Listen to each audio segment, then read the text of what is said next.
नमस्कार, मैं हूं राजेश पिपलोदिया और इस वक्त आप देख रहे हैं दोपहर न्यूज का खास कार्यक्रम हमारे मेहमान। तो हमारे आज के मेहमान हैं अमिताभ सिंघल जी, जो कि अग्रवाल समाज से बिलोंग करते हैं। आप समाज सेवी भी हैं, व्यापारी भी हैं, साथ ही राजनीतिक पार्टी से भी जुड़े हुए हैं और मध्य प्रदेश कांग्रेस के प्रवक्ता हैं। प्रदेश प्रवक्ता की हैसियत से हम कई तरह के राजनीतिक सवाल भी इनसे पूछेंगे। इसके साथ ही हम कुछ समाज से जुड़े सवालों पे भी जाएंगे। बहरहाल अमिताभ जी, आपका दोपहर न्यूज के इस कार्यक्रम में बहुत बहुत स्वागत है। नमस्कार। मैं सबसे पहले तो ये जानना चाहूंगा, क्योंकि अभी जो वर्तमान में राजनीतिक माहौल काफी गर्मा रहा है, चूंकि कांग्रेस और बीजेपी दोनों के अंदर अभी उम्मीदवार घोषित नहीं किए गए। लगभग ये 30 से 35 साल बाद ऐसी स्थिति बन रही है जब दोनों ही पार्टी उम्मीदवारों के मामले में बिल्कुल निरुत्तर है और जो बयानबाजी हो रही, जो वरिष्ठ नेताओं के बयान भी आ रहे हैं, वो भी एक प्रकार से नपे तुले आ रहे हैं। तो क्या कारण है कि ना तो कांग्रेस अभी उम्मीदवार घोषित कर पा रही, ना भाजपा? क्योंकि कांग्रेस में क्या दिक्कत आ रही है, कांग्रेस हमेशा ही लेट उम्मीदवार घोषित करती है। इस बात की कई बार शिकायतें भी की कार्यकर्ताओं ने। जहां तक कांग्रेस पार्टी का सवाल है, कांग्रेस पार्टी उन सीटों पर जहां कांग्रेस पिछले काफी समय से हार का सामना कर रही है, इंदौर सीट भी उनमें से एक सीट है।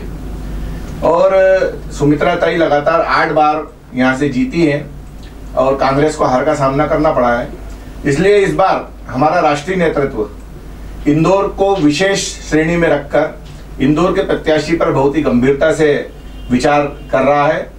मजबूत प्रत्याशी लाने की कवायद चल रही है। स्क्रीनिंग समिति की बैठकों में इंदौर के विभिन्न नामों पर बड़ी गंभीरता से विचार हुआ है, लेकिन अभी तक सीईसी में नाम रखे नहीं गए हैं।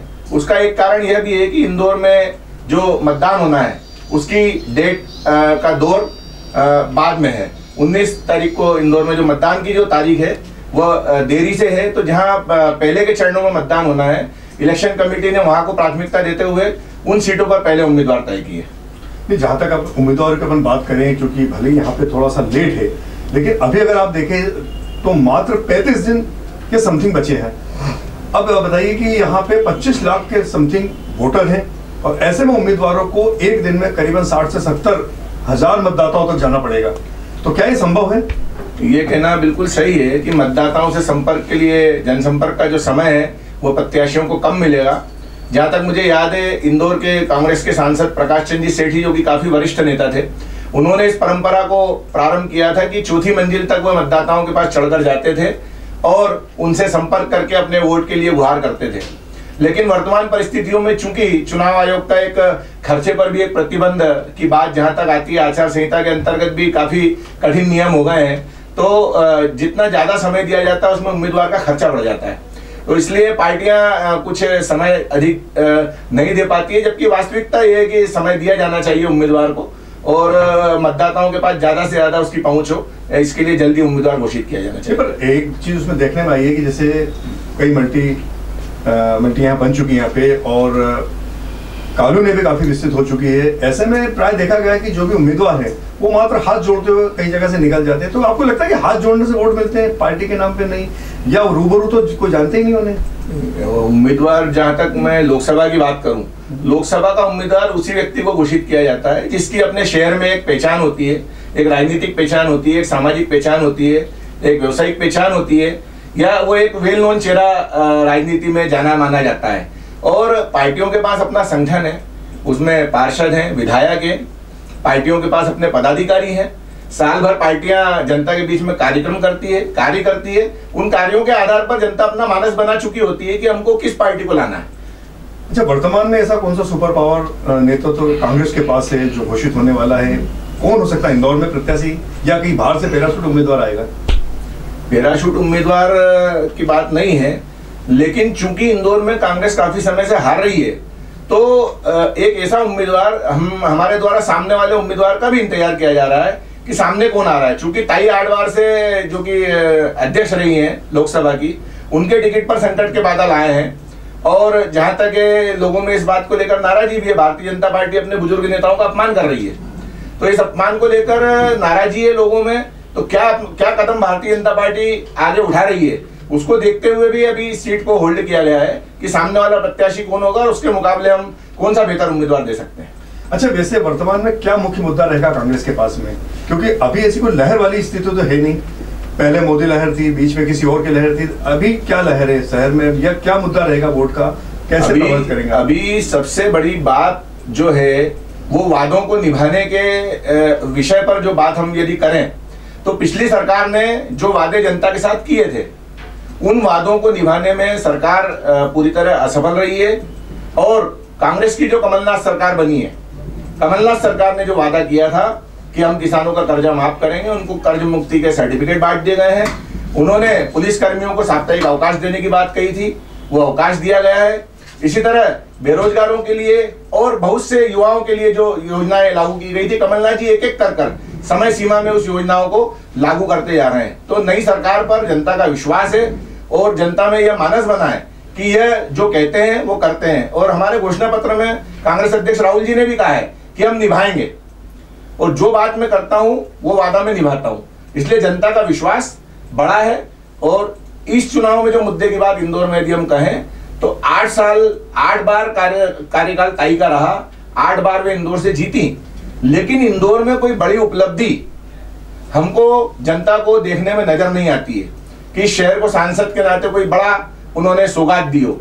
जिस तरह से यदि बात करें, अर्जुन सिंह जी ने IIM इंदौर को दिया, माधवराव सिंधिया और प्रकाश चंद सेठ जी ने रेल की सौगातें दी। यहाँ बेरोजगारी बहुत बड़ा मुद्दा है, यहाँ की मिलें बंद हुई, यहाँ रोजगार का अभाव रहा, शहर में इंडस्ट्रियां नहीं लाई गई, शहर का इंफ्रास्ट्रक्चर डेवलप नहीं हुआ, स्मार्ट सिटी में कोई काम आगे नहीं लाया गया। इस तरह से बहुत सारे स्थानीय और राष्ट्रीय मुद्दे हैं जिनके ऊपर कांग्रेस पार्टी चुनाव लड़ेगी। अब जैसे मुद्दों की और सौगातों की अपन बात करें तो कमलनाथ जी हो या और भी दूसरे कोई नेता हो, शिवराज जी हो, इन्होंने प्राय एक ही चीज देखने आई कि जो भी योजना बनी वो वोट बैंक को देखकर बनी है।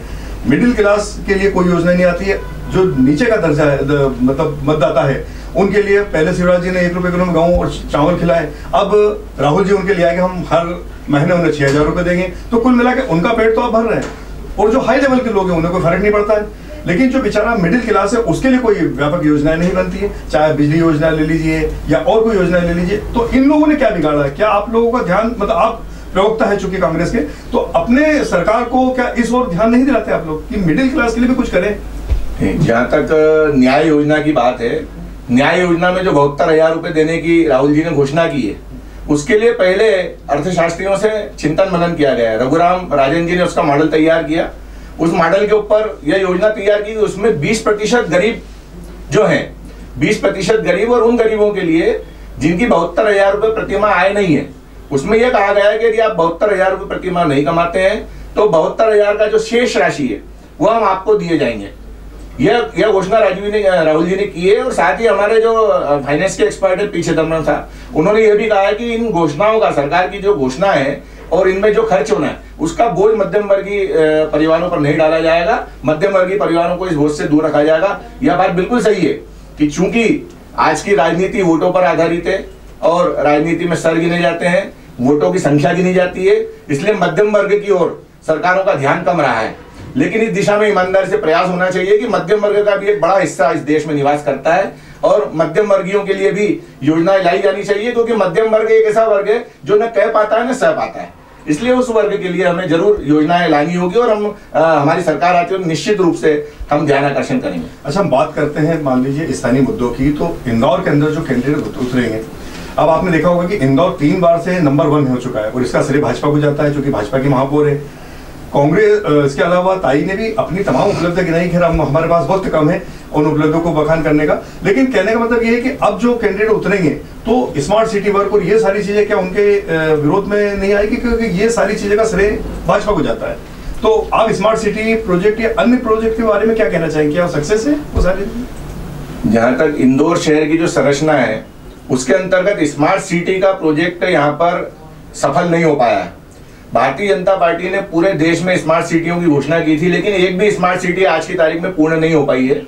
इंदौर में 2 हिस्सों में इंदौर को बांटा जाता है, चाहे व्यवसायिक दृष्टि से हो, चाहे भौगोलिक दृष्टि से हो, चाहे राजनीतिक दृष्टि से हो। इंदौर, ओल्ड इंदौर और न्यू इंदौर 2 हिस्सों में बटा हुआ है। जहां तक ओल्ड इंदौर की बात है, लोगों के 150-150 वर्ष पुराने मकान स्मार्ट सिटी के नाम पर तोड़ दिए गए, जिसमें उनकी 3-3 पीढ़ी निवास करती थी।